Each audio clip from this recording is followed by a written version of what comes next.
Hello everyone, welcome to our channel RKP 360। उम्मीद करते हैं आप सभी अच्छे होंगे। आज हम लोग का क्लास जो है आइडम का क्लास नंबर 7 है, जिसको हम लोग आज कंटिन्यू करते हैं सीरीज बी के साथ। ठीक है, थोड़ा सा टॉपिक सेट का हम लोग ये बात कर ले। बहुत सारे स्टूडेंट का ये क्वेरी था कि वो सेल्फ स्टडी कर रहे हैं ना, तो उनको जो है अपने लेटर और एसे को या फिर पैसेज को या फिर किसी अदर सब्जेक्ट को डिस्कस करने के लिए एक प्लेटफॉर्म चाहिए था जिसमें सिर्फ पढ़ने वाले बच्चे हो और अच्छे से डिस्कशन हो जाए। तो उसके लिए हम लोगों ने एक प्लेटफॉर्म तैयार किया है जो टेलीग्राम ग्रुप है। उस पर आप ज्वाइन कर सकते हैं और ये ग्रुप का जो लिंक है वो डिस्क्रिप्शन के जितने भी सारे वीडियो है उसके डिस्क्रिप्शन में दे दिया जाता है। तो चाहे तो आप वहाँ ज्वाइन करके अपना जो भी इशू है या फिर कोई भी अच्छा स्टडी मटेरियल वहाँ पे आपको प्रोवाइड किया जाता है ना, या फिर किसी तरीके का नोटिफिकेशन हो, ये सारी चीज़ वहाँ पे होता है। तो अगर चाहे तो आप ज्वाइन कर सकते हैं। और बिना समय गंवाए आज हम लोग अपने क्लास को स्टार्ट करते हैं। क्लास नंबर 7 है और सीरीज बी का है। और वीडियो अच्छा लगे तो फिर आप लोग वही जिस तरीक़ा से पहले से करते आए हैं, सब्सक्राइब और शेयर वो करते रहिए। और चलिए आगे हम लोग देखते हैं, इस क्लास को कंटिन्यू करते हैं। और हाँ, बहुत को ये कन्फ्यूजन था ये क्लास कितने बजे अपडेट होता है। तो आप याद रखिएगा, मॉर्निंग में 10 से 11 के बीच में कभी भी अपडेट हो जाता है। अगर किसी दिन लाइव करने स्ट्रीम करने का मन हुआ तो आप बताएंगे, तो उसके अकॉर्डिंग हम लाइव सेशन भी रखेंगे जहाँ पे आप लोग अपना क्वेरी वगैरह जो भी है उसको डिस्कशन हम लोग साथ मिलकर करेंगे। ठीक है, और अच्छे से इसको फेयर कीजिए। याद रखिए इससे बाहर एक भी क्वेश्चन नहीं आएगा। और ऐसा नहीं है एग्ज़ाम बाद जो है हम कहीं ये चले जाएंगे या फिर आप कहीं चले जाएंगे, एग्ज़ाम बाद आपको देखने को ये चीज़ मिलेगा। इसलिए इस बात को अच्छे से एकदम याद रख करके पढ़िए। ठीक है, चलिए ऑल द बेस्ट। स्टार्ट करते हैं हम लोग अपने क्लास को। पहला क्वेश्चन है, bring the house down. Bring the house down का मतलब ये होता है जैसे किसी चीज़ का हम लोग एक बहुत अच्छे से स्वागत करते हैं ना, जिसको हम लोग जोरदार तरीक़ा से स्वागत बोल सकते हैं। कि किसी सपोज दैट आपका कोई क्रिकेटर है जो फेवरेट है, वो एक अच्छे से प्ले किया है, उसको आप क्या करते हैं, हमेशा एक जोरदार तरीक़ा से उसका स्वागत करते हैं ना, अप्लाउडली। दैट मीन्स ताली बजा करके आप स्वागत करते हैं। तो इसको हम हिंदी में क्या लिख सकते हैं वो देख लीजिए। जोरदार, जोरदार प्रशंसा करना या फिर प्रशंसा पाना, दोनों ही हो सकता है। प्रशंसा करना या फिर पाना। अब बात की जाए इसकी इंग्लिश मीनिंग की, तो हम लोग क्या लिख सकते हैं, मेक एन ऑडियंस अप्लाउड। अप्लाउड मतलब हो गया फुल एनर्जी के साथ, एकदम जोश के साथ। प्रशंसा करने का दो तरीका होता है। सपोज अगर बैठे हैं ताली मार रहा है, एक होता है एकदम उछल कूद के एकदम मतलब फुल इनर्जेटिक मूड में है ना, ताली बजाकर ऐसे आप बोल सकते हैं एकदम, उसको हम लोग अप्लाउड बोलते हैं। बात की जाए इसको एक्सप्लेन कैसे करेंगे एज ए सेंटेंस में, उसको हम लोग देखते हैं। सपोज दैट कोई भी क्रिकेटर है, उस पर हम लोग लेते हैं ऑडियंस ऑडियंस जो है, और हम लोग जो है कलर कुछ और लेंगे। जैसे आइडम के लिए सेंटेंस में जो आइडम यूज करेंगे उसके लिए कलर हम लोग जो है कुछ और लेंगे। ये जो ब्रिंग का जो है ये ब्राउट कौन सा वर्ब फॉर्म है, ये आप हमको बताइएगा कमेंट में। द हाउस डाउन है ना, the audience brought the house down over over a good performance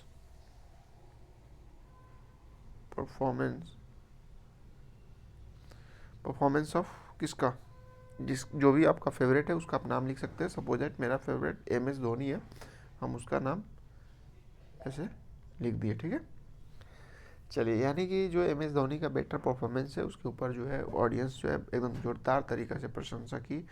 audience ने बहुत मोस्ट वेलकम एकदम किया उनका। ठीक है, चलिए अब ब्रिंग टू द लाइट का मतलब क्या होता है। ब्रिंग टू द लाइट का मतलब ये होता है किसी भी मुद्दा, सपोज दैट कोई भी मुद्दा है जो कि दबा हुआ है, उसको हाईलाइट करना, लोगों को नज़रों में लाना किसी बात को।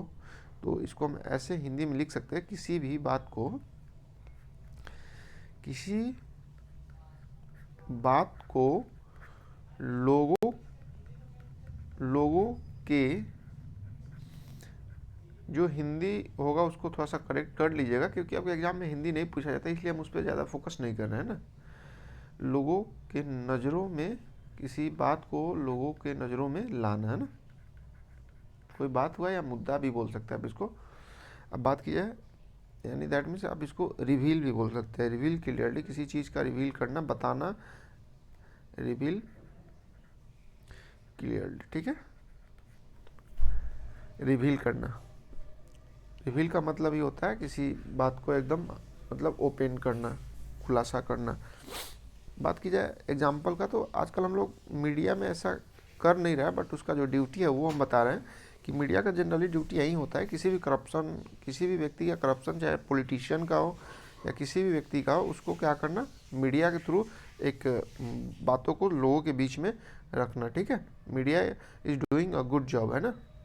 Media is doing a good job in, यहाँ पे जो हम लोग का ये आइडम हो जाएगा, BRINGING,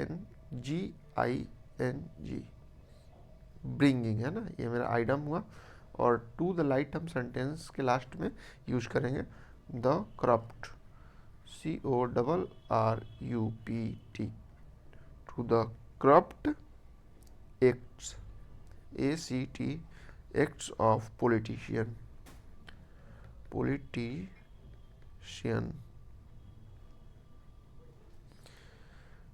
टू लाइट, ये हमारा टू लाइट, दैट मीन्स ये हुआ, जो ये मेरा आइटम हुआ, ये आइटम हुआ, ठीक है। इसका जो पार्ट है यहाँ पे टू लाइट, यहाँ पे लास्ट में हमने यूज किया ताकि उस एक सेंटेंस का खूबसूरती दिखे, ठीक है। कहने का मतलब ये पॉलिटिशियन है, उसका जो ये जितने भी सारे करप्शन है या जितने भी करप्शन का एक्ट है, उसको लोगों को बीच में लाना, इस बात को लोगों को बीच में लाने का काम किसका होता है, मीडिया का काम होता है।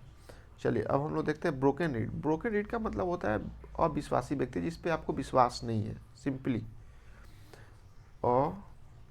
अविश्वासी, अविश्वासी, अविश्वासी व्यक्ति, अविश्वासी व्यक्ति, ठीक है। दैट मीन्स क्या बोल सकते हैं आप, इसको हम ऐसे बोल सकते हैं ना, अनरिलायबल, अनरिलायबल पर्सन, जिसपे मेरे को विश्वास नहीं है। इस टाइप के व्यक्ति को हमें कभी भी एक बड़ी जिम्मेवारी नहीं सौंपना चाहिए, अगर किसी व्यक्ति पे विश्वास नहीं है तो, ठीक है। Don't, don't hand over, don't hand over such a big amount, such a big amount to him।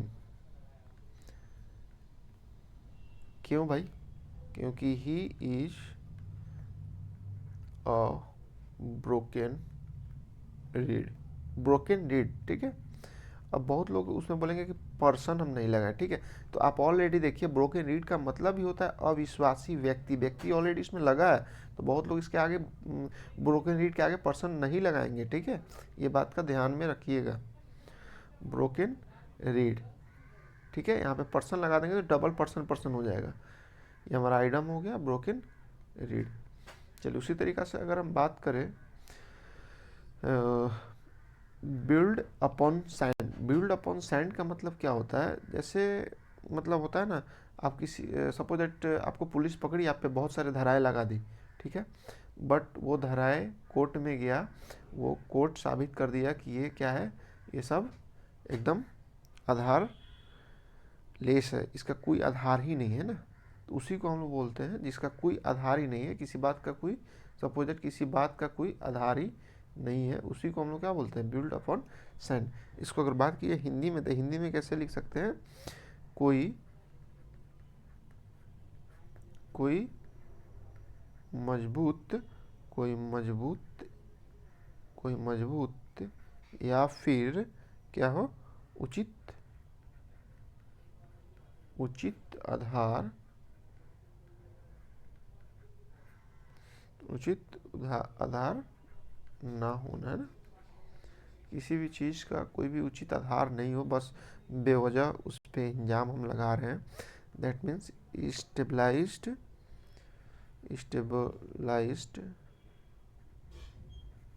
Stabilised on in secure foundation, है ना। मतलब क्या हुआ कि एकदम कोई मजबूत या उचित आधार ना होना किसी भी चीज़ का। जैसे आपके पास बहुत सारा पैसा है, बहुत प्लान बना लिए, लेकिन वो प्लान क्या होता है, आपका बिना एक मजबूत आधार का क्या हो जाता है, बर्बाद हो जाता है, डिस्ट्रॉय हो जाता है ना।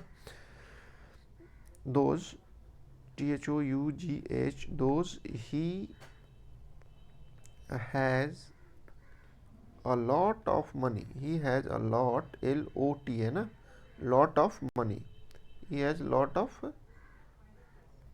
money। यहाँ पे all his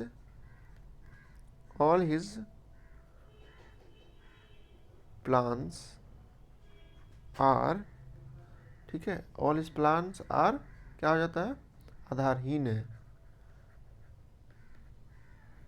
build upon sand, ठीक है। कहने का सेंस ये है, उनके पास बहुत पैसा होने के बावजूद जो है, उनका जो जितने सारे प्लान है वो सब क्या है, एकदम इनसिक्योर है, कोई भी उचित प्लान नहीं है, ठीक है, उचित बेस, उचित फाउंडेशन नहीं है। उचित फाउंडेशन नहीं होने से क्या क्या होगा कि उनका कोई भी आगे का जो रणनीति होगा वो सक्सेस नहीं होगा, ठीक है।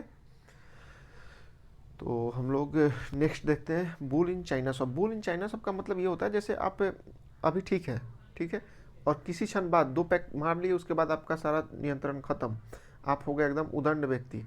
उसी को बोलते हैं किसी सिचुएशन में, ठीक है, किसी सिचुएशन में, हमेशा नहीं, हमेशा होइएगा उदंड तो पागल बोलेगा लोग, तो किसी सिचुएशन में, ठीक है, एट अ सच सिचुएशन, किसी सिचुएशन पे आप जो है अनियंत्रित हो गए हैं, एकदम बेहुदा की तरीका से ट्रीट करने लगे किसी के साथ, है ना, उसी को बोलते हैं bull in a China shop. इसको एज ए हिंदी हम कैसे लिख सकते हैं, कोई व्यक्ति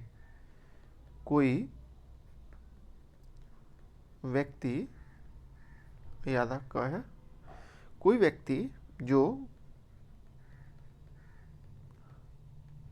अनियंत्रित हो जाए, कोई व्यक्ति जो क्या हो जाए, अनियंत्रित हो जाए, और क्या हो जाए, केयरलेस तरीका से बिहेव करने लगे, केयरलेस तरीके से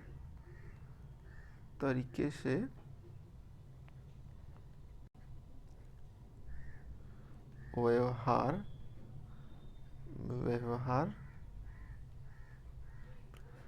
करने लगे। ये कब, एट किसी खास सिचुएशन पे, यहाँ पे आप अंडरस्टैंडिंग है, इसको आप समझ लीजिएगा। अब इसको अगर हम हिंदी में लिखे तो हिंदी में क्या लिखेंगे, ऐसे लिख सकते हैं, a person who is careless and clumsy, CLUMSY, clumsy, especially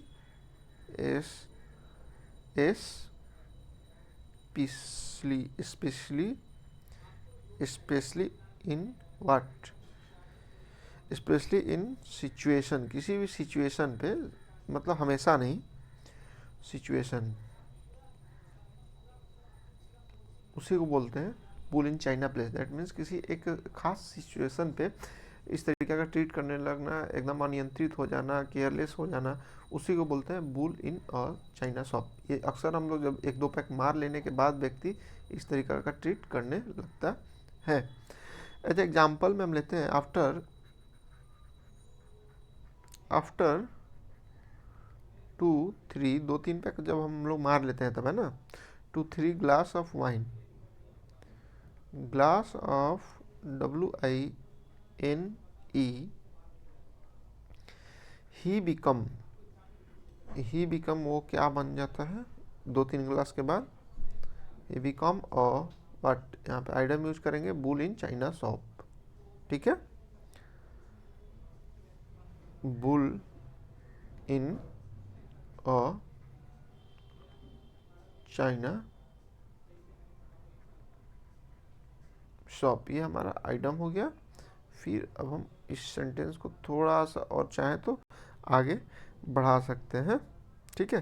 क्या, इतना तो हम कर लिए, और यहाँ पे थोड़ा सा और इसके आगे क्या लिख देंगे, एंड स्पॉयल, SPOIL, स्पॉयल यानी कि बर्बाद करना, एनी पार्टी, और किसी भी पार्टी को क्या करता है, बर्बाद कर देता है, ठीक है। यहाँ पे इस ये आइटम के बाद बुल इन चाइना शॉप के बाद ये जो सेंटेंस है इसको आप लिख भी सकते हैं और नहीं भी लिख सकते हैं, ये आपके अकॉर्डिंग ये चल सकता है। चलिए अब हम आगे देखते हैं। बर्न इन वंस फिंगर का मतलब क्या होता है, किसी काम को हम करने गए, ठीक है, किसी काम को करने गए और उसमें हम खुद का नुकसान कर लिए। सपोज दैट जनरली हम लोग देखते हैं आजकल शेयर मार्केट जो है एक ट्रेंडिंग चला हुआ है, और इसमें हम लोग जाते हैं पैसा अर्न करने के लिए और सारा पैसा गवा करके चले जाते हैं। उसी का एग्जांपल, बेस्ट एग्जांपल ये है बर्न वंस फिंगर, ठीक है। जैसे कि इसको हम लिख कैसे सकते हैं, किसी काम, सपोज दैट किसी काम को करने के प्रयास, काम को करने के प्रयास से खुद क्या कर लेना, खुद जो है बुरा परिणाम क्या कर लेना, भुगतना, है ना, भुगतना, बुरा परिणाम को भुगतना। दैट मीन्स इसको आप क्या लिख सकते हैं, एज ए इसका इंग्लिश मीनिंग लिखा जाए तो इंग्लिश मीनिंग हम लिख सकते हैं to suffer, to SUFFER, to suffer what, to suffer unpleasant, PLEASANT, unpleasant result of an action, ठीक है। स्पेशली जो है ये मॉर्नी के सेंस में होता है, स्पेशली हम लिख सकते हैं SPECIAL,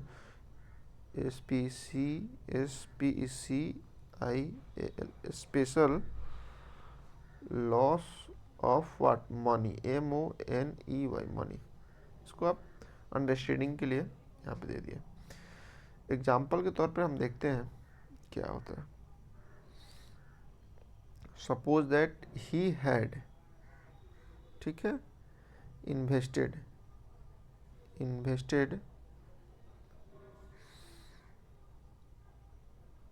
he had invested extensively का मतलब होता है बड़े पैमाने पे, है ना, ये होता है बड़े पैमाने पे। एक्सटेंसिवली का मतलब होता है बड़े पैमाने पे, इन स्टॉक्स एंड गॉट, यहाँ पे हम लिख सकते हैं एंड गॉट क्या, आइटम यूज कर लेंगे, and got his FINGERS fingers burn, ठीक है। ये आइटम को है यहाँ पे प्लट करके लिखा गया, इसको ध्यान में रखिएगा। वेन द मार्केट क्रैश्ड, जब मार्केट क्रैश्ड या फिर कोलैप्स्ड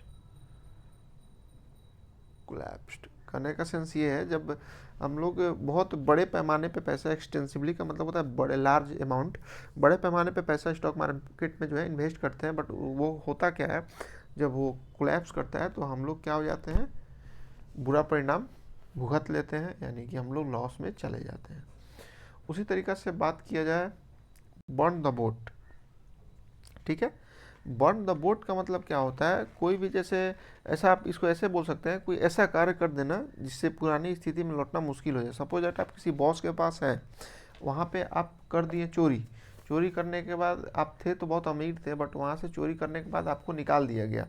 निकालने के बाद आप क्या हो गए, वहाँ से हट गए, फिर आपका मतलब गरीबी आने लगा।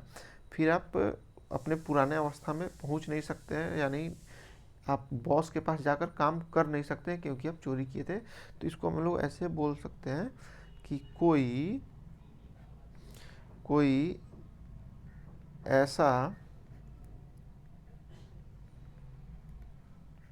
कार्य कर देना, है ना, कोई ऐसा कार्य कर देना जिससे जिससे पुरानी स्थिति, स्थिति का स्पेलिंग देख लीजिएगा जरा, स्थिति में पहुंचना, स्थिति में पहुंचना क्या हो जाए, मुश्किल हो जाए, मुश्किल हो जाए। ठीक है, ऐसा कारनामा कर दिया कि पुराना स्थिति में पहुंचना मुश्किल हो जाए। तो इसको इंग्लिश में अगर हमको लिखना हो तो इसको हम इंग्लिश में क्या लिखेंगे, उसको ज़रा देख लीजिए। उसको हम इंग्लिश में कैसे लिखेंगे, इसको ज़रा देख लीजिए। बोर्ड भी बदमाशी करने लगता है कभी कभी। देखिए हम ऊपर कर रहे हैं, नीचे आ रहा है। चलिए यहाँ पे इसको इंग्लिश में हम कैसे लिखेंगे, ये देख लीजिए। यहाँ पे इंग्लिश में हम लिखेंगे इसको to make it impossible,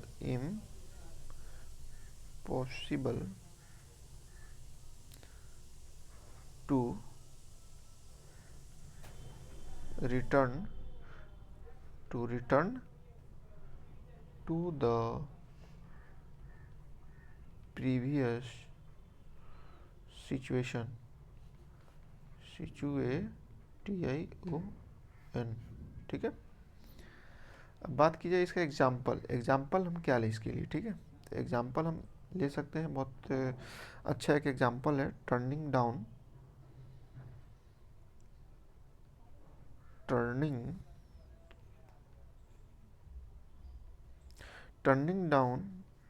one job